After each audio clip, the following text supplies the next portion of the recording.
काजी Ahmad reporter Khalid Hussain Chandio.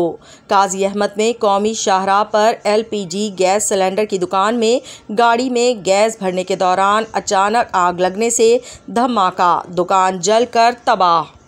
तफसीलात के मुताबिक कौमी शाहराह पर LPG गैस की दुकान में आने वाली गाड़ी में गैस भरने के दौरान ज़ोरदार धमाके के साथ ही आग लग गई।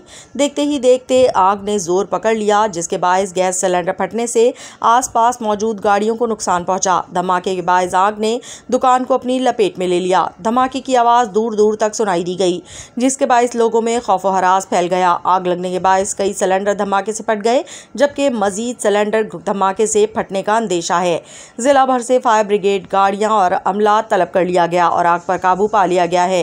सिलेंडर धमाके के वक्त दुकान में कई अफराद मौजूद थे, उनको रेस्क्यू कर लिया गया है।